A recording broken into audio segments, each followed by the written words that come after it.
Drama serial کبھی میں کبھی تم کے آنے والی ایپیسوڈز بہت ہی زیادہ انٹرسٹنگ ہونے والی ہیں۔ اس بار رباب نہ صرف عدیل کو بلکہ اس کے ماں باپ کو بھی دھکے دے کر گھر سے نکال دے گی، اور دوسری طرف شرجینا اور مصطفیٰ کے درمیان اتنی دوریاں آ جائیں گی کہ وہ دونوں ایک دوسرے سے الگ ہو جائیں گے۔ ڈرامے کے آنے والی ایپیسوڈ میں آپ لوگ دیکھیں گے کہ مصطفیٰ پر بس پیسے کمانے کا بھوت سوار ہے۔ وہ چاہتا ہے کہ وہ شرجینا کو ہر وہ خوشی دے جس کی وہ حقدار ہے۔ اس کے لیے وہ دن رات محنت کرتا ہے۔ اب مصطفیٰ کو 2 لاکھ مہینہ سیلری بھی ملتی ہے، لیکن وہ اس پر بھی خوش نہیں ہوتا۔ وہ چاہتا ہے کہ وہ زیادہ سے زیادہ پیسہ کمائے۔ شرجینا مصطفیٰ کے اس رویے سے بہت زیادہ پریشان ہو جاتی ہے، کیونکہ مصطفیٰ پر ہر وقت پیسے کمانے کا بھوت سوار ہوا ہے۔ وہ شرجینا کو بالکل بھی ٹائم نہیں دیتا۔ شرجینا سے یہ سب کچھ برداشت نہیں ہو رہا۔ پہلے تو وہ خود ہی چاہتی تھی کہ مصطفیٰ اپنے پیروں پر کھڑا ہو جائے اور ایک کامیاب انسان بن جائے، لیکن اب مصطفیٰ اپنا فیوچر سیکیور کرنے کے لیے بہت زیادہ محنت کر رہا ہے۔ لیکن شرجینا سے یہ بات برداشت نہیں ہو رہی کہ مصطفیٰ اس کو بالکل بھی ٹائم نہیں دیتا۔ شرجینا اس سب سے بہت زیادہ تنگ آ جاتی ہے اور وہ گھر چھوڑنے کا فیصلہ کرتی ہے۔ مصطفیٰ کی غیر موجودگی میں وہ اس کے لیے ایک خط لکھتی ہے۔ اس خط میں لکھتی ہے کہ مصطفیٰ تم بہت زیادہ بدل گئے ہو، اب تم مجھ سے بالکل بھی محبت نہیں کرتے، تمہارے لیے تو صرف پیسہ ہی امپورٹنٹ ہے، میری تو کوئی اہمیت نہیں ہے۔ وہ مصطفیٰ کے لیے خط لکھ کر گھر چھوڑ کر چلی جاتی ہے اور اپنے ماں باپ کے پاس چلی جاتی ہے۔ مصطفیٰ جب گھر آتا ہے تو وہ شرجینا کو ڈھونڈتا ہے،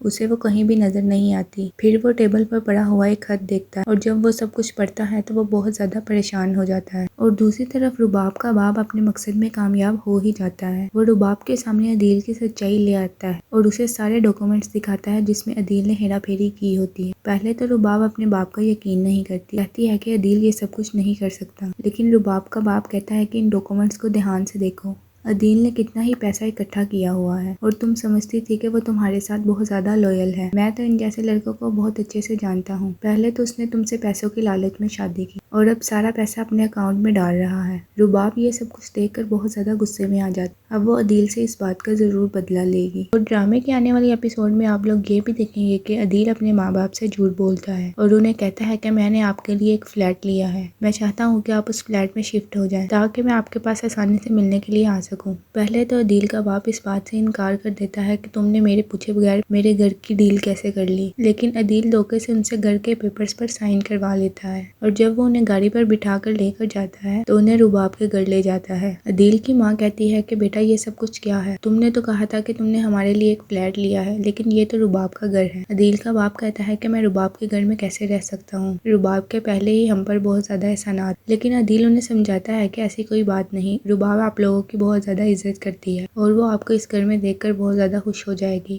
اتنی ہی دیر میں رباب بھی واپس آ جاتی ہے۔ پہلے تو رباب یہ سب کچھ دیکھ کر بہت زیادہ حیران ہو جاتی ہے کہ عدیل اپنے ماں باپ کو بھی اس گھر میں اٹھا کر لے آیا ہے، اور وہ عدیل سے کہتی ہے کہ جب تمہارا باپ بیمار تھا تو میں صرف کچھ دن کے لیے تمہارے گھر رہنے کے لیے گئی تھی، لیکن اس کا مطلب یہ نہیں ہے کہ تم انہیں میرے گھر پر اٹھا کر لے آؤ، وہ بھی میری اجازت کے بغیر۔ رباب کہتی ہے کہ یہ میرا گھر ہے، کوئی اولڈ ایج ہوم نہیں ہے۔ عدیل کی ماں رباب کی یہ سب باتیں سن رہی ہوتی ہے اور وہ رباب کے اس رویے سے بہت زیادہ پریشان ہو جاتی ہے۔ اب رباب کو تو عدیل کی ساری سچائی کے بارے میں پتا ہے، لیکن وہ اس کو ذرا بھی فیل نہیں کرواتی۔ اب وہ اس سے اس سب باتوں کا بدلہ ضرور لے گی، وہ عدیل کو بالکل بھی نہیں چھوڑے گی۔